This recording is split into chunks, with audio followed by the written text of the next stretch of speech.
Assalamualaikum warahmatullahi wabarakatuh. Bismillahirrahmanirrahim. Alhamdulillahirabbil alamin. Allahumma shalli ala sayyidina Muhammadin al-Fatih lima uhlik wal khatimah sabaq nasirul haqqi bil haqq wal hadi ila siratikal mustaqim wa ala alihi haqqa qadri wa miqdaril azim. Rabbi shrah li sadri wa yassir li amri wahlul 'uqdatam min lisani yafqahu qawli. Amin ya rabbal alamin. Alhamdulillah, pada kesempatan kali ini kita mulai ya perkuliahan kita, yaitu pada mata kuliah metode dan juga teknik bimbingan dan konseling ya, yang mana kita mulai dengan pengantar perkuliahan ataupun orientasi perkuliahan ya. Alhamdulillah kita awali dengan keadaan sehat walafiat ya. Yang selanjutnya marilah kita awali proses kajian kita dengan bersama-sama membaca basmalah. Bismillahirrahmanirrahim. Berbicara tentang metode dan juga teknik ya bimbingan dan konseling ya, mungkin kita akan mengawalinya dari latar belakangnya terlebih dahulu.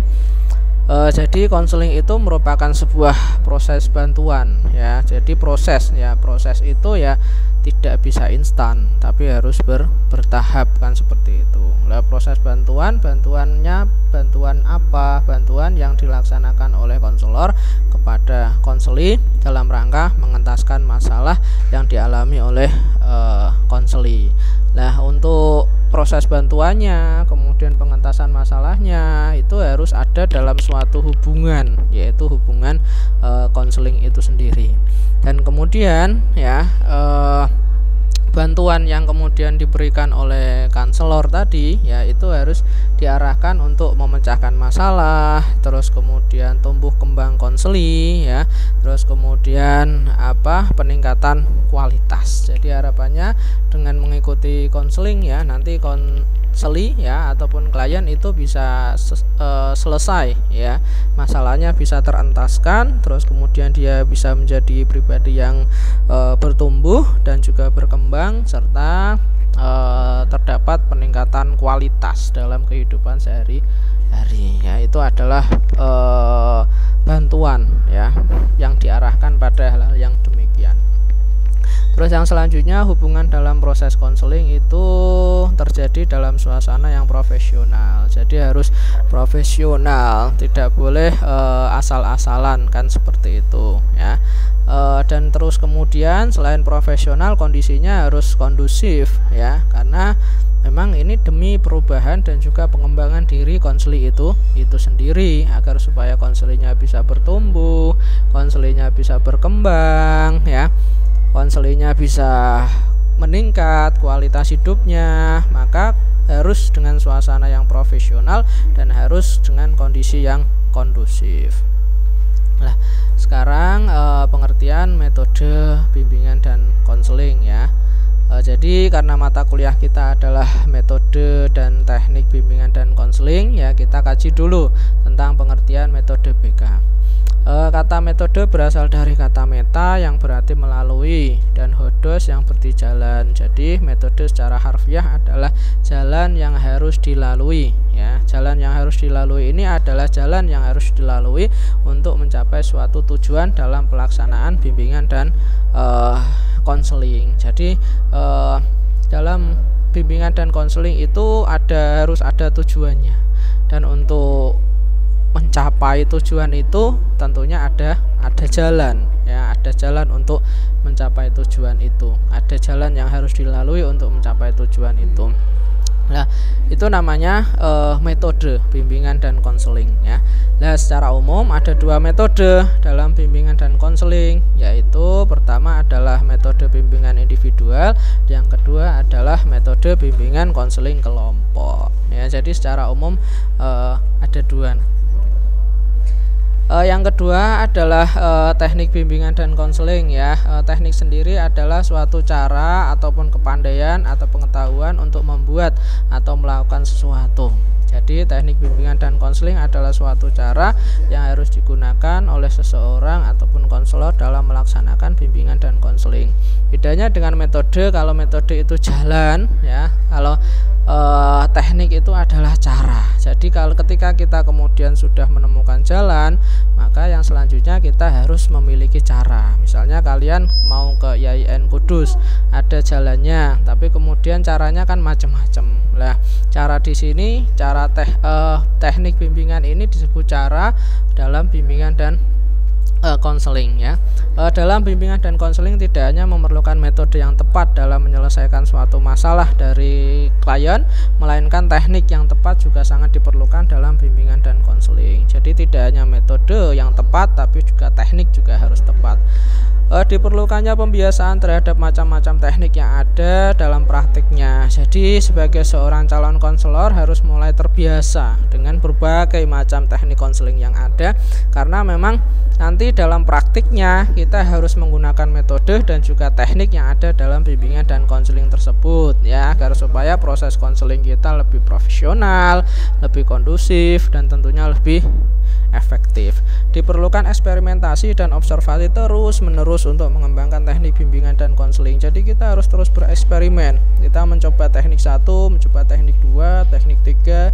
Kita kemudian harus mengobservasi, melihat orang lain menggunakan teknik itu, ataupun melihat, mengkaji dari berbagai literatur ya tentang teknik itu secara terus-menerus, agar supaya kita bisa setidaknya tidak hanya mempraktekkan, tapi juga bisa mengembangkan teknik bimbingan dan konseling tersebut. Nah, macam-macam teknik ini banyak, ada teknik secara umum, ada teknik secara khusus ya. Ini ada attending, empati, refleksi, eksplorasi, menangkap pesan ya, kemudian pertanyaan terbuka, kemudian pertanyaan tertutup, dorongan minimal, interpretasi, mengarahkan, dan juga menyimpulkan sementara atau summering. Jadi sangat banyak sekali. Nanti lebih banyak yang kemudian kita akan pelajari. Nah, itu tadi ya berkenaan aspek teoritis ya tentang metode dan juga teknik bimbingan dan konseling yang nantinya tentu akan kita dalami lebih dalam lagi dalam perkuliahan kita selama 1 semester. Nah, yang selanjutnya adalah kita akan berbicara tentang teknis perkuliahan. Untuk teknis perkuliahan yang pertama saya akan menjelaskan tentang aspek penilaian. Nah, untuk aspek penilaian sendiri ya, nanti ada beberapa aspek. Yang pertama adalah kehadiran, keaktifan, kemudian makalah, tugas, ujian tengah semester, dan juga ujian akhir semester. Untuk kehadiran 20% ya, bobot persentasenya nilainya ya, dan untuk kehadiran sendiri syaratnya adalah hadir minimal 75%. Kalau kurang dari 75% dipastikan Anda semua ya tidak akan lulus karena peraturannya demikian. Terus yang selanjutnya adalah keaktifan. Aktif ya di dalam setiap sesi diskusi, di dalam setiap perkuliahan ya, aktif, selalu tanya, memberikan tanggapan ya, masukan dan lain sebagainya. Nanti rinciannya adalah setiap kali kalian memberikan pertanyaan ataupun masukan nanti akan mendapatkan nilai 20. Jadi kalau sudah 5 kali berarti nilai keaktifan kalian adalah 100. Makalah di sini bisa membuat makalah ya yang sesuai dengan ketentuan pembuatan makalah sudah saya share ya bebarengan dengan silabusnya. Terus kemudian yang selanjutnya adalah membuat PowerPoint-nya ya, itu jadi buat paper makalah, buat PowerPoint, nanti sifatnya kelompok. Terus kemudian tugas sisipan ini kalian adalah meresum setiap kali pertemuan ya, yaitu nanti setiap kali pertemuan saya akan memberikan video materi ya melalui YouTube. Lah, kalian bisa meresumnya nanti insya Allah akan saya kirimkan link resumnya. Jadi setiap pertemuan kalian harus meresum materi yang sudah saya berikan melalui YouTube tersebut. Terus yang selanjutnya adalah ujian tengah semester dan juga akhir semester. Karena memang penilaian saya berbasis proses, maka dari itu UTS dan juga UAS bobot nilainya tidak terlalu besar ya. Jadi lebih besar pada kehadiran, keaktifan, makalah dan juga tugas itu sendiri. Itu aspek penilaiannya. Terus yang selanjutnya standar kompetensi mata kuliah. Jadi dengan kalian belajar ataupun mengikuti perkuliahan ini ya, yaitu metode dan juga teknik bimbingan dan konseling ya, tujuannya apa? Tujuannya agar supaya mahasiswa mengetahui dasar tentang metode dan teknik konseling. Jadi setelah nanti kalian belajar ini, kalian harapannya bisa tahu konsep dasar metode konseling bagaimana, konsep dasar teknik layanan bimbingan dan konseling bagaimana, ya nanti harapannya harus tahu ya setelah mengikuti perkuliahan ini. Terus yang selanjutnya, mahasiswa memiliki sejumlah wawasan keilmuan dan pemahaman tentang berbagai metode dan juga teknik BKI dan juga prosedurnya. Jadi kalian paham ya dan juga tahu ya aplikasinya, implementasinya, kemudian bisa mempraktekkan ya berbagai metode dan juga teknik yang ada pada bimbingan dan konseling itu beserta prosedur-prosedur ataupun langkah-langkahnya. Terus yang ketiga, mahasiswa mampu mengaplikasikan berbagai metode dan teknik bimbingan dan konseling Islam dan prosedurnya dalam pelaksanaan konseling. Jadi tidak hanya tahu tapi juga mampu mengaplikasikan ataupun mampu mempraktikkan ya metode dan juga teknik tersebut. Oke, ini ada tema-tema materi. Yang pertama, orientasi perkuliahan atau kontra belajar ya, video ini dan juga ini yang merupakan bagian dari orientasi perkuliahan dan juga kontra belajar. Terus kemudian pengertian yang kedua adalah pengertian metode dan juga teknik konseling serta ruang lingkupnya. Ya, nanti menjelaskan tentang itu, pengertian metode apa, teknik konseling apa, ya ruang lingkupnya apa saja itu dijelaskan. Terus kemudian metode yang selanjutnya adalah menjelaskan metode konseling individual, ada direktif, non direktif dan juga eklektik. Terus yang selanjutnya menjelaskan metode konseling kelompok, ada homeroom, karya wisata, diskusi kelompok, organisasi siswa, sosiodrama dan psikodrama. Yang selanjutnya mengkaji tentang teknik konseling verbal dan nonverbal. Terus kemudian teknik umum konseling 1 ya. Kemudian ada banyak itu ya.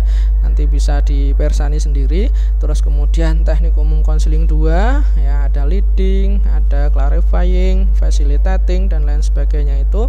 Terus kemudian teknik khusus konseling 1 ya. Setelah itu UTS ya. Selanjutnya adalah teknik khusus konseling 2, bermain proyeksi, teknik pembalikan, bertahan dengan perasaan, homework, assignment, adaptif, bermain peran dan juga imitasi. Dan selanjutnya adalah teknik konseling kognitif dan teknik konseling perilaku. Yang selanjutnya adalah teknik konseling pengalaman emosional ataupun depth counseling ya. Tema selanjutnya adalah teknik konseling Islam bersifat lahir ya dan juga bersifat batin. Yang terakhir adalah teknik konseling Islam berbasis lisan ya. Dan yang terakhir setelah itu ya, setelah kita mengkaji tema-tema tersebut, kemudian kita melaksanakan UAS ya sebagai ujian akhir semester ya. Itu kontrak perkuliahan dan juga orientasi perkuliahan serta orientasi mata kuliah yang bisa saya paparkan, yang bisa saya jelaskan ya. Semoga lebih memahamkan dan semoga kalian lebih tahu tentang apa sih mata kuliah, metode dan juga teknik bimbingan dan konseling itu ya. Semoga bermanfaat dan dari saya mohon maaf yang sebesar-besarnya. Dari saya cukup sekian. Assalamualaikum warahmatullahi